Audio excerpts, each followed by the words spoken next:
आदाब दोस्तों। लखनऊ और उसके आसपास के लोगों को आज की बड़ी खूबसूरत बारिश मुबारक हो जो रात से लगातार हो रही है, जिसकी बड़ी शदीद ज़रूरत थी। ये रहमत है खुदा की ज़मीन पर बसने वालों के लिए। दोस्तों, एक फ़िल्म देखा था बरसों पहले, बहुत बार देखा है उसको। उसमें एक डायलॉग है, खुशी का इजहार कमज़र्फ़ इंसान क्या करते हैं, मुग़ल आज़म में। पिछले दिनों अफ़गानिस्तान में जो कुछ भी हुआ, जिस तरह से सत्ता पलट हुई और अमेरिका की वापसी वहाँ हुई, वो अहले सियासत के नज़दीक एक चर्चा का विषय है। लेकिन शिकायत और परेशानी तब खड़ी हो जाती है जब इस मुल्क में आज की तारीख़ में फासिस्ट ताकतें, बिलखुसूस बीजेपी और उसके तमाम अनुसांगिक संगठन जितने भी इसकी ज़ैली तंजीमें हैं, आरएसएस की, हर बात को, यानी किसी की अच्छी बात को भी वो मुद्दा बना करके उस पर समाज में नफ़रत का जहर घोलने का कोई मौका हाथ से नहीं जाने देते। ऐसे में हज़रत मौलाना सलमान नदवी साहब को तालिबान को लेकर के जिस तरीके से खुशी का इजहार करना, मौलाना सज्जाद नोमानी साहब जैसे बुज़ुर्ग शख्सियत जिनका बड़ा एहतराम हम सारे लोग करते हैं, मौलाना सलमान साहब का भी, ये सारे लोग जैसे लगता है तालिबान नहीं आ गए, आपके नजात दहिंदा आ गए। अरे मेरे मोहतरम, आप हिंदुस्तान में रह रहे हैं, हिंदुस्तान की बात करिए। आपको अंदाज़ा नहीं है कि आप दुनिया के एक छोटी सी आपकी बात को ये लोग कहाँ ले जाते हैं। क्योंकि बहुत माजरत के साथ, बड़े अदब के साथ कह रहा हूँ, ये आप जजीरे में रहते हैं, इसी हिंदुस्तान नामी इंसानी समंदर के बीच आप जजीरों में रहते हैं, अपने अपने मुस्लिम इलाकों, मुस्लिम बस्तियों में। मेजॉरिटी आबादी के बीच में यादव कुहार है, लोहार है, तेली है, बढ़ई है, बिंद, मल्ला, निषाद, चौरसिया है, राजभर है, गुजर है, मुसहर, पासी, खटिक, नाई, धोबी, धरकार, ये जो छोटे छोटे आबादियां हमारे आस पड़ोस रहते हैं, सदियों से हमारे पड़ोसी हैं।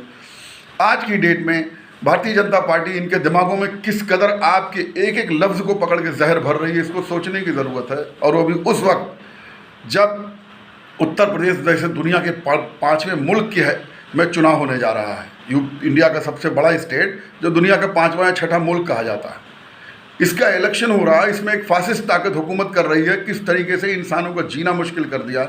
हमारे मसाइल ये हैं, लेकिन हम बेवजह की खुशफहमियों में मुब्तला रखने का एक चलन है। कभी मस्जिद के मिंबर से ये काम होता है, कभी जलसे जुलूस में होता है, कभी नेताओं की तकरीरों में होता है। पोलिंग बूथ के इस दौर के मैदान में लोग पानीपत के किस्से सुनाकर लोगों को ग्लोरीफाई करते हैं, खामखा हक़ाइक़ से उनका मुंह मोड़वा देते हैं। सच्चाई से सामना करने की सलाहियत पैदा करने के बजाय अफ़गानिस्तान में ये तीर मार दिया, हमसे क्या मतलब है।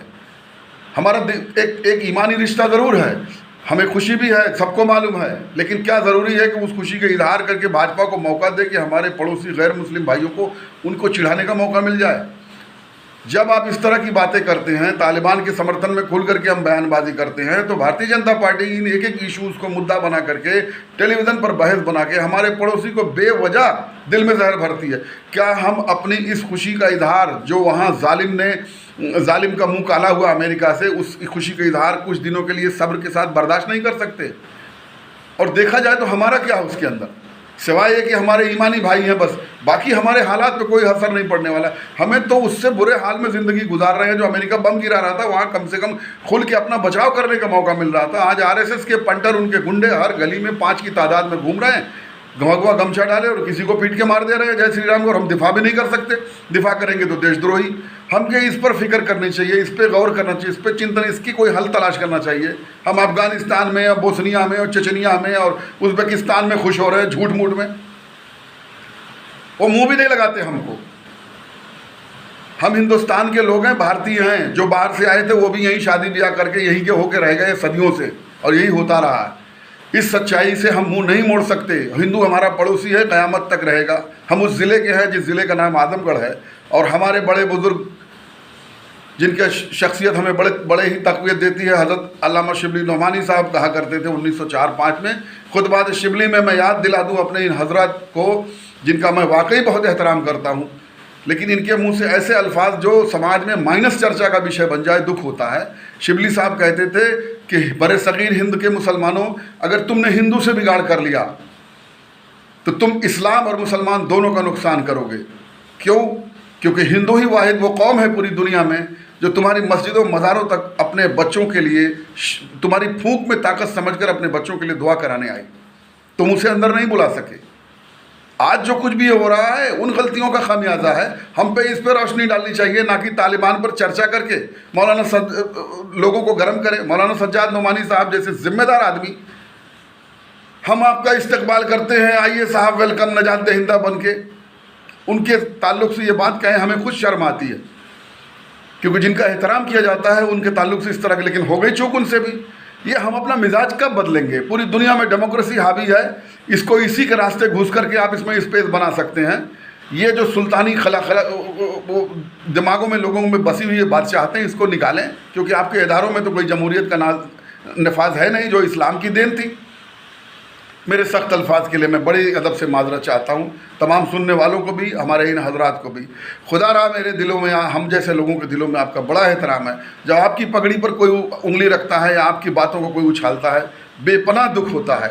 मैं बहुत अदब से हाथ जोड़ करके आपसे गुजारिश कर रहा हूँ, आप सभी हजरात से, तमाम उलमाए कराम से, जो अभी मौलाना अरशद मदनी साहब पिछले हफ्ते मोहन भागवत जी के समर्थन में चले आए। हजरत आपकी मजबूरियाँ पता है, कोई हिसाब किताब नहीं रखा है इदारों में आपने। अब मोदी सरकार ने ऑडिटिंग करा दिया है कि साहब हम आपसे पैसा हम नहीं मांग रहे हैं, पर कहाँ से लाए, कहाँ खर्च किए, ये हिसाब बताओ, ताकि इस हिसाब को हम आपकी कौम के सामने रख दें।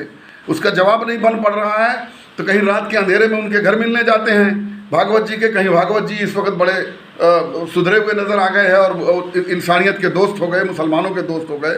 ये बयानबाजियाँ बंद करें। अल्लाह के यहाँ हम सबको जवाब देना है। हम आपको आईना दिखाने भर नहीं हैं, लेकिन जब मजहबी राह से भटकने लगे तो आम आदमी जो है दामन पकड़ लेता है। तमाम सुनने वालों से मैं माफ़ी चाहता हूँ। मेरे भाइयों, इस वक्त हम जिस कसम पुरसी की हाल में हैं, हम आ भी नहीं कर सकते।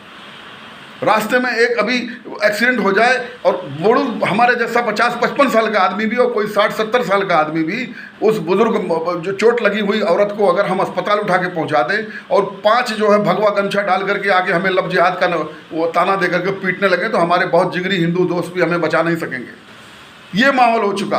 हम अपने ही मुल्क में अजनबी हो गए, हम तालिबान पर ग्लोरीफाई कर रहे हैं। मेरे इन सख्त जुमलों की मैं माजरत चाहता हूँ, पर ये दिल से बोल रहा हूँ, ये सच्चाई है।